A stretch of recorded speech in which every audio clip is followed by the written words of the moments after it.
So now we're going to shift into, we have some staff from Senator's office and Representative's office. So Senator Bennet wasn't able to send someone this time, but we do have Sarah McCarthy from Hickenlooper's office. And Karen, just Natasha is online from Senator. Oh, she is. She is. Okay. She was able to make it. Good. Okay. I apologize.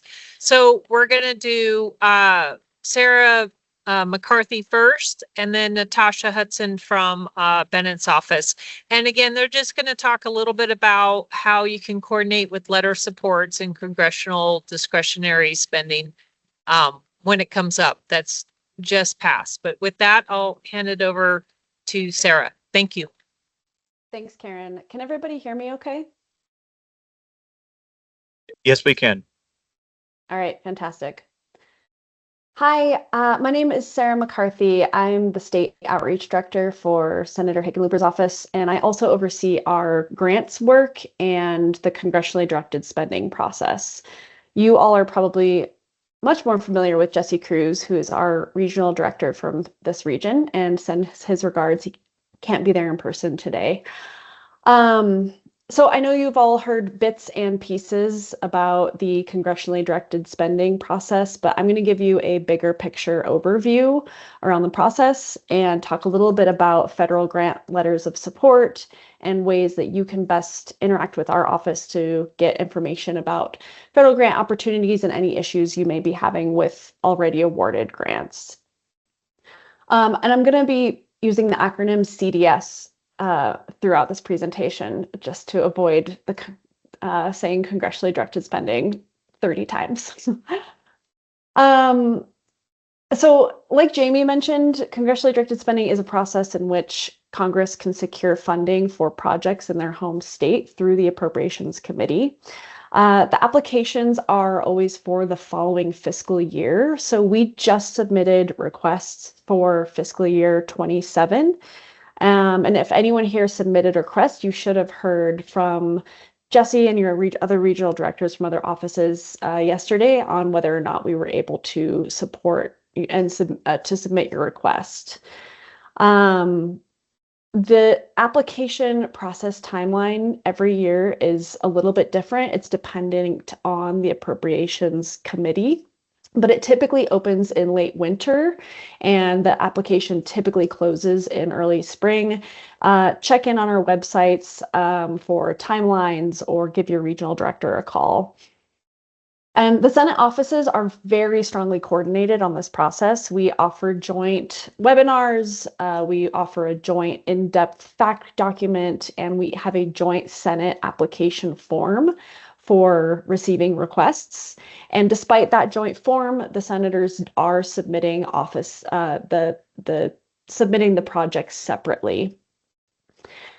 So this is a very competitive process.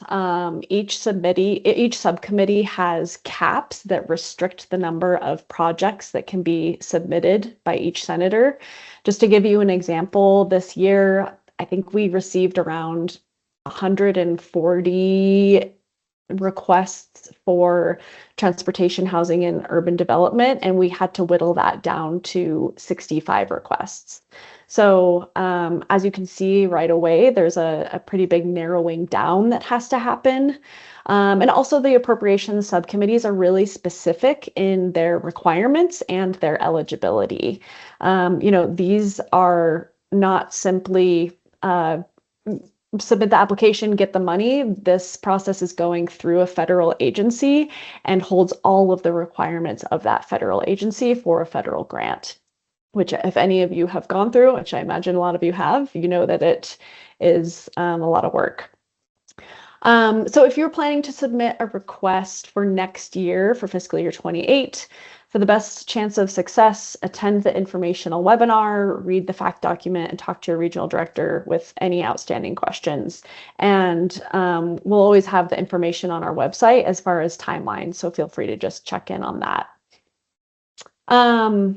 Of course, if the project does get to the point where it is submitted to the Appropriations Committee, there are more hoops to jump through. It has to make it into the draft bill, And then, of course, if it makes it that far, the bill has to be signed into law, which we all know has been precarious lately.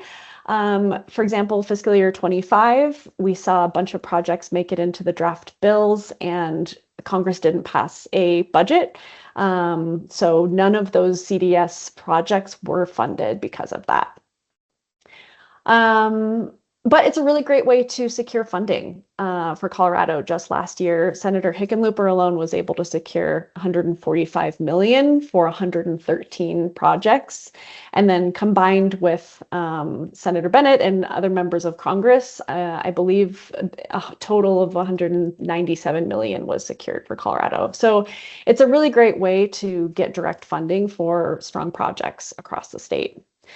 If you all have any questions, I'm gonna send Karen Jesse's information. He's gonna be your point of contact for the region for any questions around projects that are eligible or how to make a project stronger, and we can help you in getting the best chances of success. So definitely check in next winter if you have a project that you want to apply for, and our offices will help you out. Okay, moving on to letters of support. So if your entity is seeking federal funding and are looking for a letter of support, our office, and Natasha, I hope I'm not speaking for you too much, but I know that Senator Bennett's office also has a portal in which you should submit that request through those online portals. And again, our offices do a lot of back channeling. If you want to have a joint letter of request, we're happy to consider that. Sending in the request through the portal does not guarantee that we will write the letter, but we have a process that we're going to strongly consider writing that letter. So I'll also send that portal link for our office to Karen so she can send that around to you all. And then finally, just issues with awarded and obligated grants. Since this administration has been in place, we've seen many awarded and obligated grants being pulled back, paused, and under lengthy reviews across the state. This has caused a lot of disruptions with projects and communities. I'm on the phone all the time with representatives from counties and cities that are just on hold with their projects because they're not getting information about their grants. Our office is more than happy to try to help. If you're having an issue with an awarded grant, reach out to us. We will contact the agency and try to shake it loose. And Senator Hickenlooper has been pushing back against these actions with letters, calls to secretaries, and so on and so forth. And he's going to continue to do that because we want to see that awarded money flowing to Colorado, of course. So that's it for me. Thank you all so much. And please feel free to reach out with any questions. I'll drop my info and Jesse's info and our letter of support portal to Karen so that she can distribute it. But thank you. Great. Thank you, Sarah. So, appreciate you being flexible on your time. And with that, I'm going to see if Natasha has anything to add or share about Bennett's office, but Hickenlooper and Bennet really do coordinate well together, make it easier for people to apply. No, Sarah did a great job. And like you said, we do everything together. So I don't have anything else to add. Thank you. Okay. So those are our Colorado senators, and that's the congressional discretionary spending.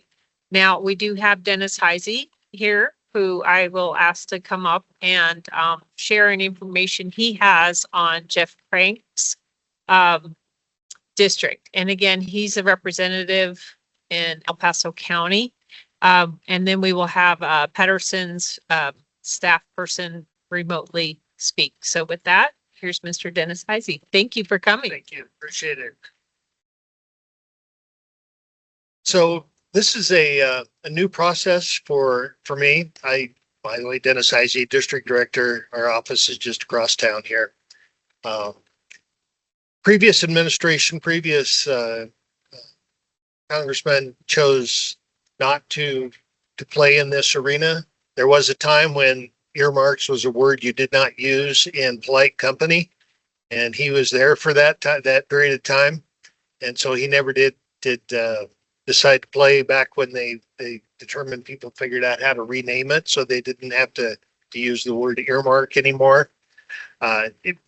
CDS for the senators, CPF for the congressional staff, the House, they mean the same thing. However, I kind of am remembering when Japan was our major trading partner and everything seemed to be made from Japan. And I remember hearing the story that in Japan, the most important language was the language your customer spoke. So try to remember that our rules are a little different, and we kind of think if you're asking, yes, we can be territorial. We kind of think if you're asking for money that go ahead and remember who you're talking to. So we use CPF for the most part. And some of our rules are a little different, and you think why? I don't know. They're separate entities. I've been involved in government for a long time now, and we're all proud of what we do, and we're happy with the way we do it. So just bear that in mind. If you're applying to both the Senate and the House, which I would recommend, because some things are eligible in one jurisdiction but not the other, just remember that we like 3 separate letters of recommendation. The Senate's pretty happy with the letter with 3 signatures on it. Those kind of details matter. So I got a little help from the DC office, and I'll be reading off of my bullet points here, because those of us in the district office, this is new to us. The congressman did participate last year, got a few projects in, and then this year word got out, and so there were many more applications, and we realized in the district office we didn't know how to handle that, which works fine. We're happy to learn, and it also keeps us from thinking, well, if you're applying, you should know how to do this, because we don't know how to do it. But we're happy to figure out where the answers are. The process was you had a pretty short timeline this year for those of you that participated. We don't set that. The Appropriations Committee set that. They use the excuse of government shutdown.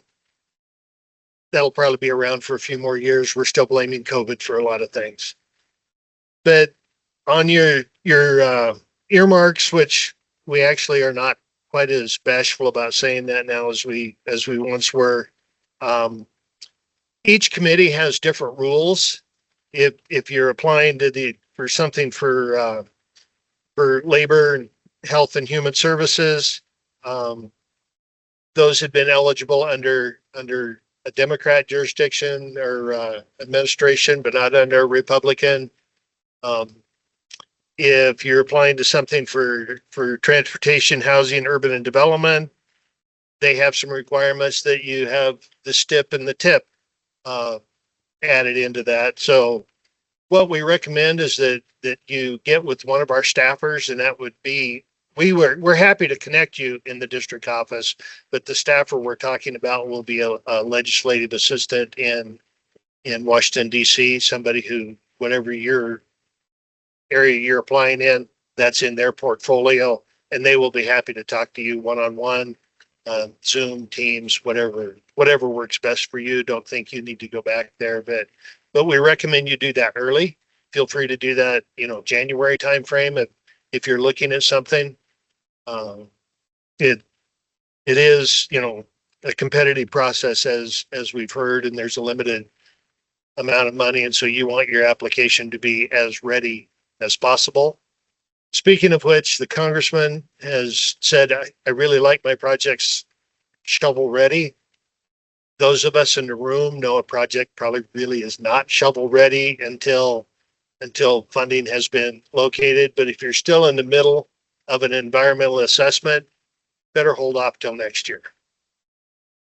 What else appropriations will not fund salaries and staff positions.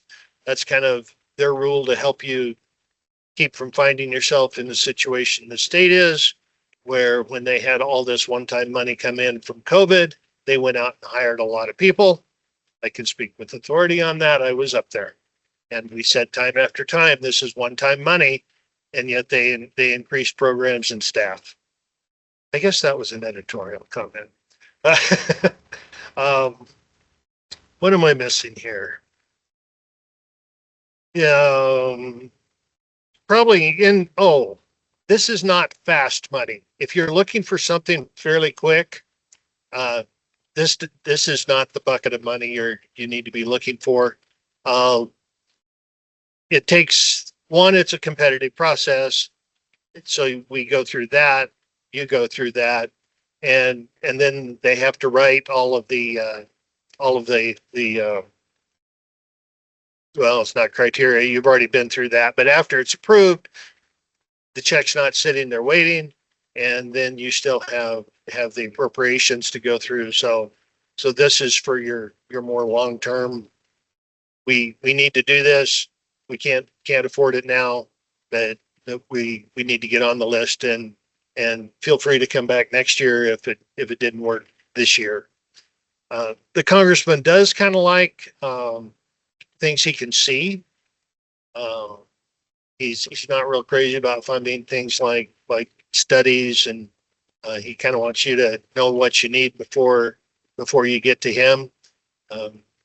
We helped the sheriff's department with a new vehicle. Don't think patrol car, think something that costs $250,000 or more. The county received a grant for a particularly bad intersection that had a real high death rate. We got some money for them to deal with that project. Had a few more. I don't remember what they were, but just generally, he likes those types of things. When you're dealing with the staff member, the legislative assistant, it's not a real fancy term, and you're thinking, what assistant am I dealing with? You're dealing with the expert that's going to make the recommendation to the congressman, in case you're wondering. And yeah, they may only be 28 years old, but that's who really runs the government back in DC. So treat them accordingly. And I actually heard that the first time from the congressman when he was working for the chamber and was putting together a trip back to DC. And he said, now we're going to be meeting with a lot of staffers, and they're going to look really young to you, but remember, they write your bills. So bear that in mind. I think that about covers it for me. I'm happy to take questions. One more thing, not pertaining to our CPF, the grants that you've been hearing about all morning, typically we're happy to write a letter of recommendation for you. So if you want a letter, contact our local office. That would come out of our office just downtown here. So if you're applying to one of these other agencies for a grant, let us know, and if we can, we'll be happy to write a letter. So, any questions? Thank you. Really appreciate it.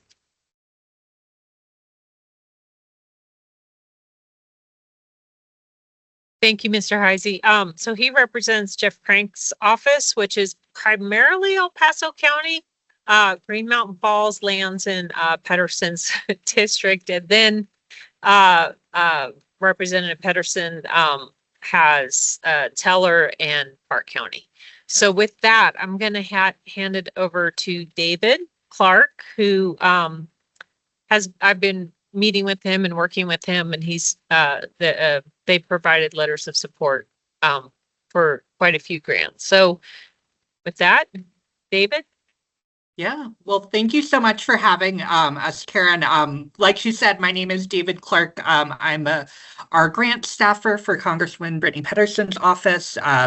And within the Pikes Peak Area Council of Governments, we represent Park County, Teller County, and the town of Green Mountain Falls. Our office works hard to share as much as we can around grants, resources at the federal level, as well as at the state level. We have a monthly grants newsletter that you can sign up for, where we share different open and upcoming grants, as well as technical assistance resources. And we also provide letters of support for grant applicants. We are happy to consider requests for letters of support. I've sent Karen kind of a one-pager on our program and how to request one, and I'm happy also to put the link for requesting one in the chat after this. And would say we generally just ask for at least a week before your deadline or when you need the letter to request one, and some information about the impacts it's going to have in the district, as well as information on the grant itself. We can provide letters of support for federal grants, for most federal grants, as well as some state level grants. We have some pretty strict House ethics rules, just regulations through our work as a congressional office, but we are allowed to provide letters of support for state grants if there is a mix of federal funding. So if often called pass-through grants, or where Congress appropriated the funds and then sent it to the state of Colorado for the state government to allocate, those are types of grants that we can provide letters of support for.